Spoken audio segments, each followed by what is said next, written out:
Hello everyone, आप सभी का एमपी महिला सुपरवाइजर 2024 की क्लास में स्वागत है।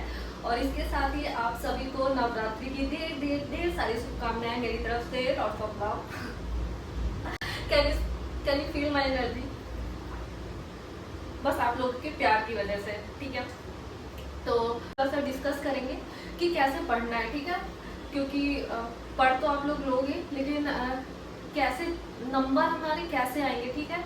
कैसे प्लान करना है किसी भी टॉपिक को, ये सारी चीजें आज मैं आपको बताऊंगी। वीडियो ज्यादा लंबा नहीं होगा, छोटा होगा, क्रिस्प होगा, अच्छा होगा। और हाँ, मैं खड़े होके बता रही हूँ। टॉपिक मैंने आपको बता दिया, बाल देखभाल एवं संरक्षण। तो ये एक सब पॉइंट है, ठीक है। कई सारे सब पॉइंट है, उनमें से शिशु की प्रारंभिक देखभाल एवं शिक्षा का बाल देखभाल एवं संरक्षण, ये एक सब टॉपिक है, सिर्फ एक टॉपिक है। तो इससे आप कैसे ज्यादा नंबर ला सकते हो और कैसे कैटेगराइज करें। तो आप जब भी पढ़ते हो तो एक पेज में अपनी रफ कॉपी में एक ऐसा स्ट्रक्चर बना लिया करो कि आपको क्या क्या चीजें, मतलब एक पेज में सब लिख लो। और मोस्टली आपसे डेट ही पूछेगा, तो ये सारी चीजें आपको करके रख लेंगे। जैसे कि मैंने ये 4 पार्ट में डिवाइड कर दिया है, आपने देखा कि ये 4 पार्ट में डिवाइड है। संस्थाएं, और आपको 2 तरीके की संस्थाएं पढ़नी है। एक तो संस्थाएं पढ़नी है और एक एनजीओ पढ़ना है, ठीक है। सेकेंड में आपको अधिनियम पढ़ना है, जो एक्ट है, बालक से रिलेटेड, बालकों से रिलेटेड। फिर बच्चों से रिलेटेड, स्पेशली बच्चों से रिलेटेड जो एक्ट है, महिलाओं से रिलेटेड एक्ट है, वो सब पढ़ने हैं। फिर सरकारी योजनाएं आपको पढ़नी है। और नेक्स्ट है आपको एक पॉलिटी का भी इसमें पॉलिटी का भी सेक्शन आ जाएगा। इसमें आपको संवैधानिक अनुच्छेद पढ़ने, जो संविधान में महिलाओं के लिए, बच्चों के लिए जो भी प्रावधान किए गए हैं, तो यहाँ पर आपको आर्टिकल पढ़ने हैं, ठीक है। आपको क्वेश्चन बहुत जल्दी क्वेश्चन बहुत जल्दी इस तरीके से अगर आप पढ़ते हैं तो क्वेश्चन आपके पकड़ में आ जाएंगे। कैसे? आप जैसे बुक से आपने डिटेल में पढ़ लिया, आप ऐसे ही पढ़ोगे ना, संस्थाएं पढ़ोगे, एनजीओ पढ़ोगे, अधिनियम पढ़ेंगे, आप सरकारी योजनाएं पढ़ेंगे। फिर क्या करना है, आपको एक पेज लेना है। एक पेज क्या है, रफ कॉपी में, एकदम ब्लैंक पेपर में, ये एक सब टॉपिक है 4th पार्ट का।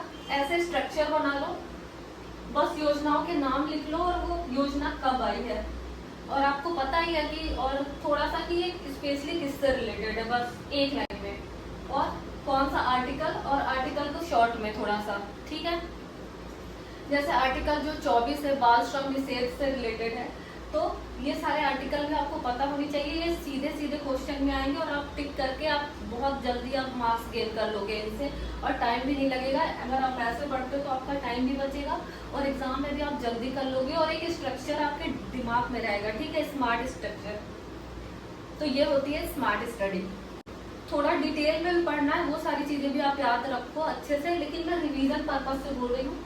जब आपको, जैसे कि आज रिवीजन करना है, कल आपका पेपर है, तब आपके पास ऐसे हर टॉपिक का एक पेज होना चाहिए, जिससे वो सब टॉपिक आपका एक पेज में रिवाइज हो जाए। तो माइक्रो नोट्स होंगे जो एग्जाम के एक दिन पहले आपको रिवीजन में काम आएंगे। और अभी आपको डिटेल में पढ़ना है, लेकिन रिवीजन के लिए ऐसा स्ट्रक्चर आप बना के रखिए मोस्टली, कि टॉपिक को हम कैसे समराइज कर सकते हैं और कैसे अच्छे प्रोडक्टिव तरीके से रिवाइज कर सकते हैं। संस्थाओं की बात करते हैं तो यूनिसेफ हो गया, ठीक है। WHO आपको पढ़ना ही पढ़ना है। यूनिसेफ हो गया, ठीक है। WHO हो गया, यूनेस्को हो गया,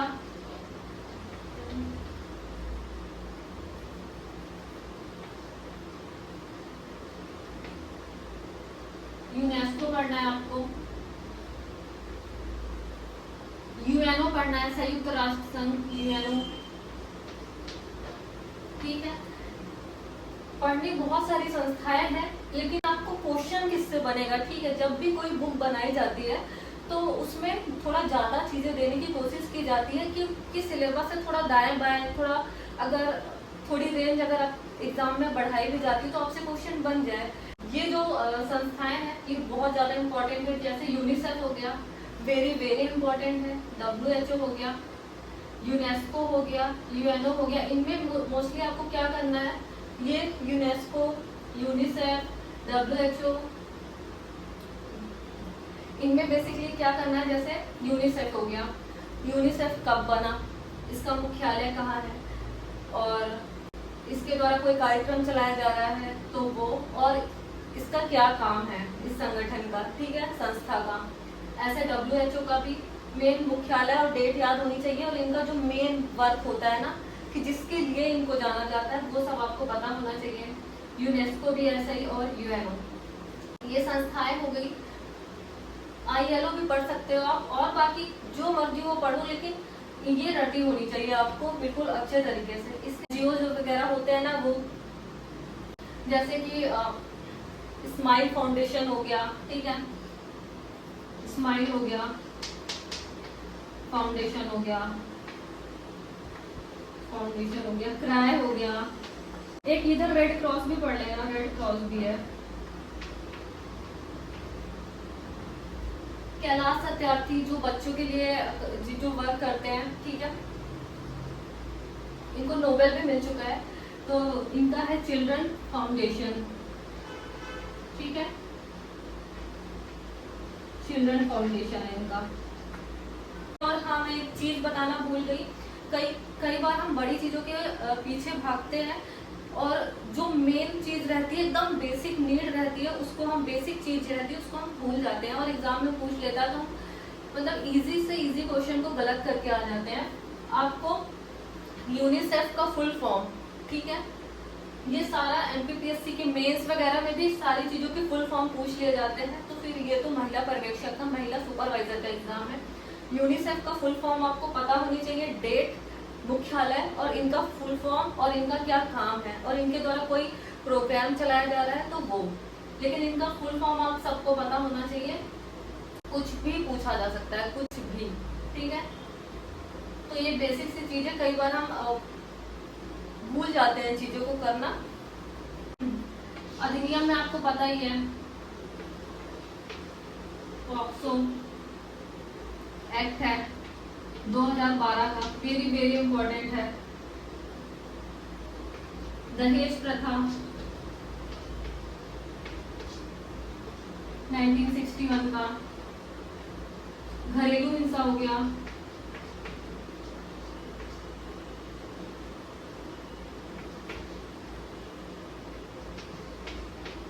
हिंसा एक्ट हो गया, ठीक है। और ठीक है, पॉक्सो आपको पढ़ना है, पॉक्सो एक्ट पढ़ना है, दहेज प्रथा अधिनियम पढ़ना है, घरेलू हिंसा पढ़ना है, बाल श्रम निषेध अधिनियम है 1986 का, जो 2016 में अमेंड हुआ है, संशोधित हुआ है, वो बहुत अच्छे से करना है।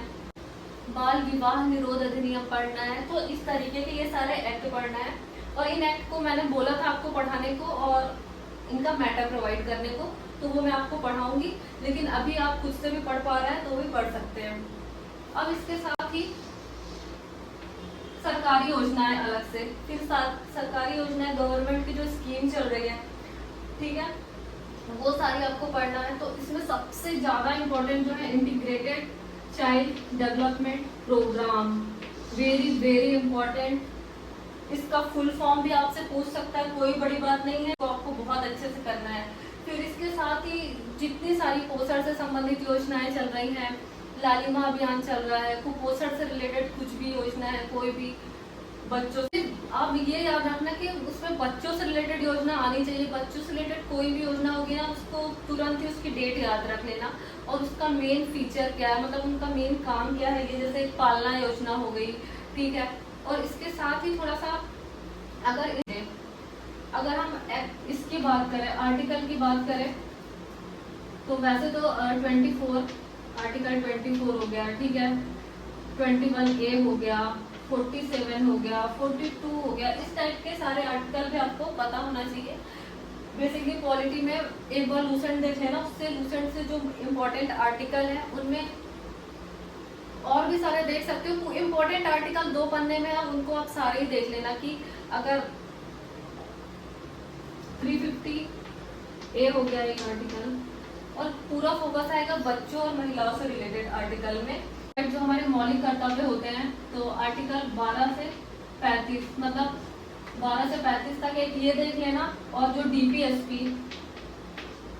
आर्टिकल 36 से 51 तक है, इनको रट लेना, पूरे रट लेना, आपको काम आएंगे बिल्कुल।